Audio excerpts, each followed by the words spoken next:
Global உறவுகளே, இன்று 20ஆம் தேதி ஏப்ரல் மாதம் 2025 உலகத்தில் கிடைக்கப்பட்ட முக்கிய செய்திகளை சேகரித்து இன்று உங்களோடு பேசலாம் நினைக்கிறேன். இந்த வகையில முதல்ல நான் பேச போற விஷயம் என்னன்னு சொன்னா, சகோதரர்களே, நேற்று அதுக்கு முந்தின நாள் பாலஸ்தீனிய கைதிகள் தினம் என்ற ஒரு பாலஸ்தீனிய கைதிகள் ஆணையம் ஒவ்வொரு ஆண்டும் அனுஷ்டிக்கிறது. இந்த வகையில பாலஸ்தீனத்தில் உள்ள கைதிகள் சம்பந்தமாக அதிர வைக்கும் சில தகவல்கள் எல்லாம் கிடைத்துள்ளது சகோதரர்களே.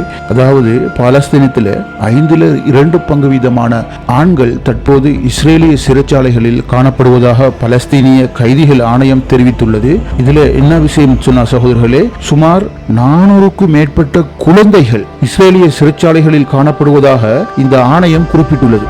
மேலும் இந்த ஆணையம் சொல்லும் போது சுமார் 3200 பேர் என்னத்துக்கு கைது செய்யப்பட்டாங்க தெரியாம கைது செய்யப்பட்டிருக்கிறாங்க. அதாவது எப்படின்னு சொன்னா, அதாவது எந்த குற்றமுமே இல்லாம ஆக குறைந்தது இஸ்ரேலிய ராணுவத்துக்கு எதிராக ஒரு வாய்ப்போர்ல கூட பங்கு பெற்றாத சுமார் 3200 பேர் இஸ்ரேலிய நீதிமன்றத்துக்கு தெரியாம, அதாவது இஸ்ரேலிய நீதிமன்றத்தில் ஒப்படைக்காம எந்த ஒரு குற்றத்தாக்கலும் செய்யப்படாம இவங்க சிறையில வைக்கப்பட்டிருக்கிறதா இந்த ஆணையம் மேலும் குறிப்பிடுகிறது. இது பற்றி சர்வதேச கைதிகள் அமைப்பு அட்மின் என்ற ஒரு அமைப்பு குறிப்பிடும் போது இதெல்லாம் யார்கிட்ட போய் சொல்றது என்ற ஒரு கருத்தை வெளியிட்டிருக்கிறாங்க. ஐக்கிய நாடுகள் சபையோ அல்லது சர்வதேச நீதிமன்றங்களோ உலகத்தில் உள்ள எந்த ஒரு உலக ஒழுங்க பேணக்கூடிய உலக ஒழுங்க அமுல்படுத்தக்கூடிய எந்த ஒரு அதிகாரம் பெற்ற நிறுவனங்களும் வைத்திருக்கிற சர்வதேச சட்டங்களை இஸ்ரேல் அல்லது அமெரிக்கா உள்ளுக்க செல்லுபடியாகாது. அவங்க எது வேண்டாலும் செய்வாங்க அப்படின்னு தான் இந்த விஷயம் சொல்லப்படுவது. கைதிகள் அமைப்பான இந்த அட்மின் சொல்லும் போது இந்த இஸ்ரேலிய சிறைச்சாலைக்குள்ள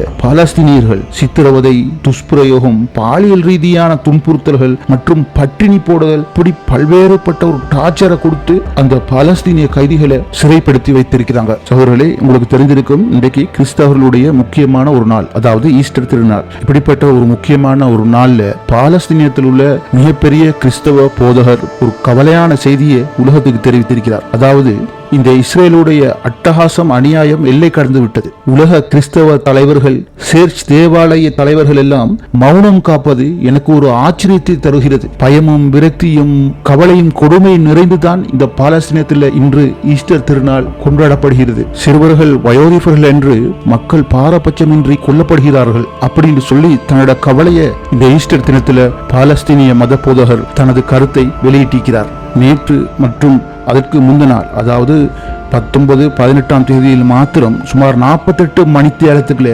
118 பேர் கொல்லப்பட்டிருக்கிறாங்க. அது இல்லாம 176 பேர் படுகாயம் அடைந்திருக்கிறாங்க அப்படின்னு சர்வதேச செய்திகள் இன்று செய்தி வெளியிட்டுள்ளது. இது அண்மையில் நடந்த மிகவும் மோசமான தாக்குதல் சொல்லி இந்த செய்தி மேலும் கூறுது. இது இவ்வாறு இருக்கையிலும் உங்களுக்கு தெரிஞ்சிருக்கும், சவுதியும் ஈரானும் தங்களோட உறவுகளை மிக நெருக்கமா வளர்த்து கொள்ற மாதிரி ஒரு செய்தி கிடைக்கிறது. சர்வதேச செய்திகள்லாம் இதை பத்தி என்ன சொல்லுதுன்னு சொன்னா, அமெரிக்காவுக்கு இனி ஆப்பு தான். மத்திய கிழக்குல சவுதி அரேபியா அமெரிக்காட பாதுகாப்பு அமெரிக்காட வட்டத்துக்குள்ள இருந்தது. தற்போது அது எல்லாத்தையும் கைவிட்டுட்டு ஈரானோட போய் சேர்ந்துட்டாங்க அப்படின்னு அதிகமான சேனல்கள் நியூஸை வாசிக்கிறாங்க.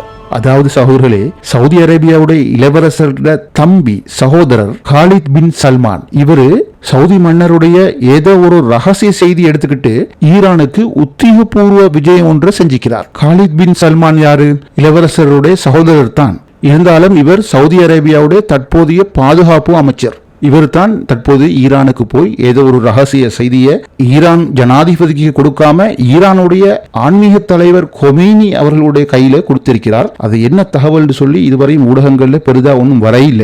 ஆனால் கொமேனி அவர்கள் காலித் பின் சல்மான் அவர்களிடம் கீழ்வருமாறு சொல்லியிருக்கிறார். அதாவது பாலஸ்தீனத்தில் நடக்கிற இந்த கொலைக்களத்துல நீங்க ஒருபோதும் கண்ணை மூடிக்கிட்டு இருக்க முடியாது அப்படின்னு இந்த கொமேனி சவுதி அரேபியா பாதுகாப்பு அமைச்சர்கிட்ட எடுத்து கூறியதாக செய்திகள் தெரிவிக்குது. அடுத்தது சர்வதேச ஊடகங்கள் சில யூகங்களை வெளியிட்டிக்குது.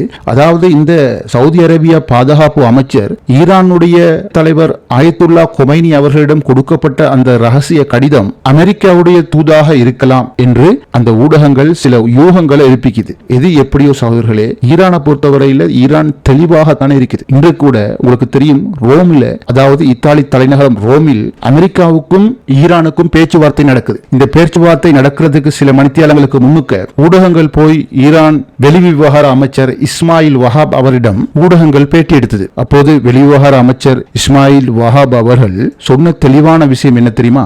ஈரான் இந்த பேச்சுவார்த்தையை பற்றி தெளிவான ஒரு கண்ணோட்டத்தில் தான் இருக்குது. அதாவது ஈரானுக்கு திட்ட தெளிவா தெரியும் இது சுமூகமான ஒரு பாதை இல்லை என்பதை நாங்க திட்ட தெளிவா விளங்கி வச்சுக்கிறோம். நாங்க எடுக்கிற ஒவ்வொரு அடியையும் மிக கவனமா தான் எடுத்து வச்சு போறோம் என்று சொன்னா எங்களோட கடந்த கால அனுபவங்கள் எங்களுக்கு பாடமாக இருக்குது. அதாவது அமெரிக்கா ஈரானுடைய கடந்த கால அனுபவங்கள் நம்பிக்கையற்ற ஒரு கதை அப்படின்னு சொல்லி ஊடகங்களுக்கு தெளிவா பேட்டி அளித்த பிறகுதான் இந்த ஈரானுடைய வெளிவிவகார அமைச்சர் பேச்சுவார்த்தை மேசைக்கு சென்றதாக செய்திகள் கூறுது. ஆகவே சகோதரர்களே, ஈரான் கடந்த கால அனுபவங்களை வைத்து நன்கு பாடம் படித்த ஒரு நாடு. இதனால ஈரான் தெளிவான அறிக்கையை விட்டிக்குது. எப்படின்னு சொன்னா, நாங்க எந்த ஒரு மிரட்டலுக்கும் அடிப்பணிய போறதில்லை அப்படிங்கிற விஷயத்தை தெளிவா ஈரான் பேசிக்குது. அடுத்தது, இந்த பேச்சுவார்த்தை முடிந்த பிறகு பேச்சுவார்த்தைக்காக வந்த ஈரான் தரப்பினரிடம் ஊடகங்கள் இன்றைக்கு என்ன நடந்ததுன்னு சொல்லி கேள்வி எழுப்பிய போது ஈரான் பொதுவான ஒரு வார்த்தையை சொல்லிக்குது. அதாவது வழமா போல இருந்துச்சு, அமெரிக்க தரப்பினர் ஒரு அறையிலையும் நாங்கள் இன்னொரு அறையிலையும் இருந்தும் எங்களுக்கு நடுவராக ஓமானை சேர்ந்தவர்கள் செயற்பட்டார்கள். பேச்சுவார்த்தை ஆக்கப்பூர்வமாகவே இருந்தது.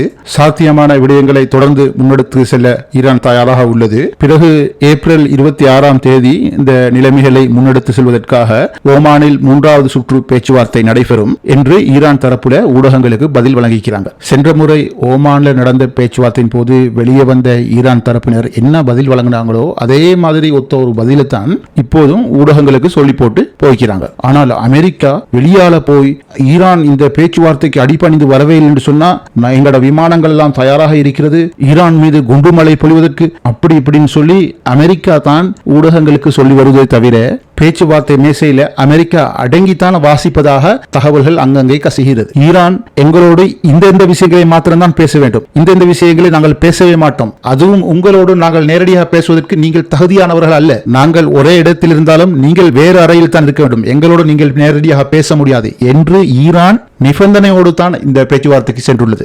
ஆனால் இந்த சில ஊடகங்கள், குறிப்பாக அந்த சில யூடியூபர்கள் அமெரிக்கா ஈரானை அடிப்பணியை செய்தது, மறுத்தால் அமெரிக்கா ஈரானை 2இல் 1 பார்த்துவிடும் அப்படின்னு அமெரிக்காவுக்கு கூஜா தூக்குறவங்க யூடியூப்ல பேசுறாங்களே தவிர அங்கு அது உண்மையே இல்லை என்பதை நாங்கள் புரிந்து கொள்ள வேண்டும். அடுத்த சகோதரர்களே, அமெரிக்கா யெமன் மீது பாரிய தாக்குதல் ஒன்றை செய்தது நீங்க அறிஞ்சிருப்பீங்க. அதாவது ராஸ் ஈசா என்ற துறைமுகத்தில் காணப்பட்ட எண்ணெய் குதங்கள் மீது தான் இந்த தாக்குதல் நடைபெற்றது. இந்த எண்ணெய் குதங்கள் யெமன்ல உள்ள தனியார் நிறுவனங்களுக்கு சொந்தமானது. அதாவது யெமன் அரசாங்கம் தனியார் நிறுவனங்களுக்கு ஒப்பந்த அடிப்படையில் இந்த எண்ணெய் குதங்களை வாடகைக்கு விட்டுக்கிறாங்க. இதன் மூலம் கிடைக்கிற வருமானங்களை தான் யெமன் அரசு நாட்டின் சகல உட்கட்டமைப்பு துறைகளுக்கும் செலவழித்து வருவது. ஆனால் அமெரிக்கா என்ன சொல்றாங்கன்னு சொன்னா, ராஸ் ஈசா என்ற எண்ணெய் குதத்தை நாங்க தாக்குறதுக்கு காரணம் அதன் மூலம் பெற வருமானங்களை கொண்டு தான் இவங்க ஆயுதங்களை சேகரித்து செங்கடல் வழிப்பாதைகளில் வருகின்ற கப்பல்களை அழித்து வராங்க. ஆகவே இந்த அழிப்பதற்கு பயன்படுத்தப்படும் ஆயுதங்களை கொள்வனவு செய்யறதுக்குள்ள பொருளாதாரத்தை அளிப்பதை மையமாக கொண்டுதான் ராஸ் ஈசா எனும் எண்ணெய் குதங்கள் மீது நாங்க தாக்குதல் செய்ததா அமெரிக்கா சொல்லுது. இந்த அமெரிக்காவுடைய தாக்குதலால 74 யெமன் வாசிகள் மரணித்தும் 171 மக்கள் படுகாயமடைந்ததாகவும் யெமன்ல இருந்து கிடைக்கிற செய்திகள் தெரிவிக்குது. இதற்கு பதிலாக இஸ்ரேல் மீது ஏவுகணை தாக்குதல்களை ஹூதிகள் மேற்கொண்டதுடன் சனாவின் மீது பறந்து கொண்டிருந்த MQ-9 எனும் ட்ரோன் விமானத்தை ஹூதிகள் வீழ்த்தியதாக செய்திகள் தெரிவிக்கிறது.